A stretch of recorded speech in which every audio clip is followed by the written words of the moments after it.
Hey, good morning. I wanted to share with you a quick devotional from the book of Hosea. Today we're going to be in Hosea chapter 5. And in Hosea chapter 5, we see something that seems very sad, very doom-oriented. And I want to show you how that actually helps you and I in the 21st century. So let's dive into the text in Hosea chapter 5. We're going to be in the New Living Translation. We're going to be reading from Hosea 5, starting in verse 13 there of chapter 5.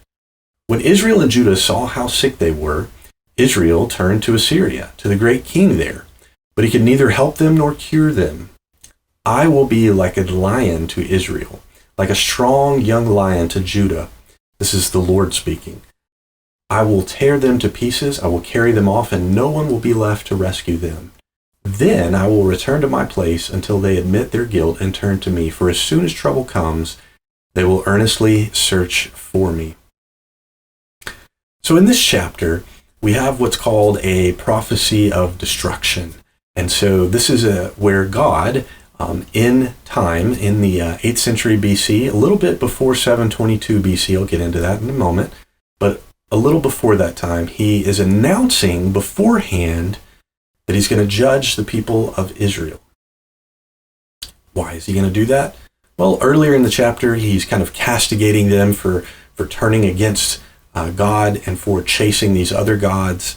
But then here specifically, he's talking about how Israel has turned, and Judah has turned to Assyria. Assyria was kind of the big power on the world stage, and they had a really powerful king named Nebuchadnezzar. And so they had a lot going on, and when things looked rough, it was easy to turn to the nation that had everything and try to get a handout from them and an alliance so that you felt safe. But that's not what God asked them to do. And in fact, God took that he had told them not to, and he took that act from them as disobedience to him.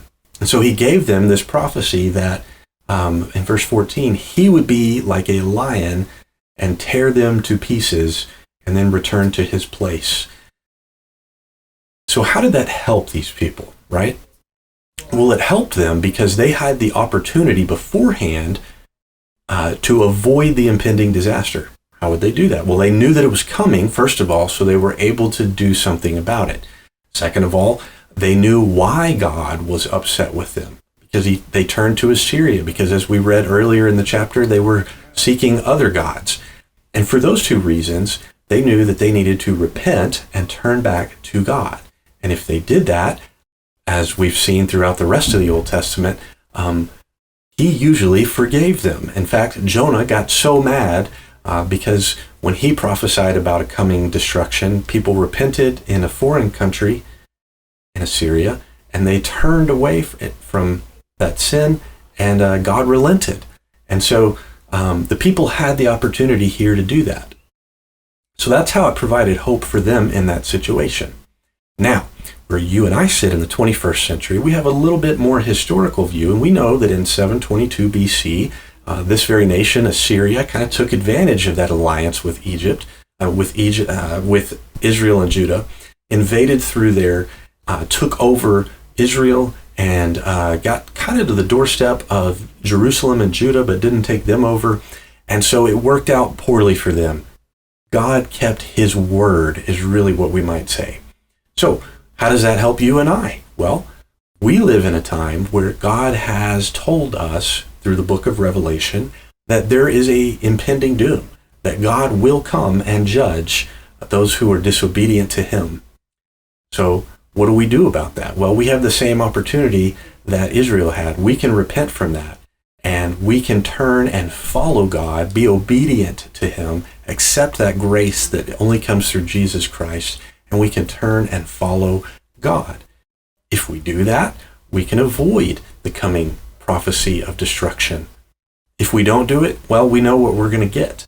And so that is how you and I can take hope from a prophecy of destruction in the 8th century BC through the prophet Hosea to the people of Israel and Judah. So I hope that helps you out as you read the Bible to realize how God's working in and through these kind of texts that show how he's going to bring destruction on his own people.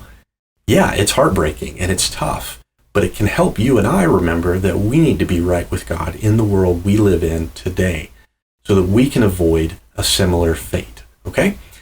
So, how can you be involved? Well, if you want to talk more about following Jesus, just send me a message. Reach out to us through Facebook. That would work. Call the church, 817-596-8302, and that'll get through to one of us, and we can talk to you there. Another way would be show up. Wednesday evenings, we have activities for kids and youth and adults and everybody. And so we would love to be in the building doing Bible study with you. If you can't make that, that's great. We'll still want to connect with you. And so you can connect and worship on Sundays at 9:45, Facebook or YouTube, or on Mondays at 3 p.m. during our live prayer interactive broadcast there. So we hope to see you again soon.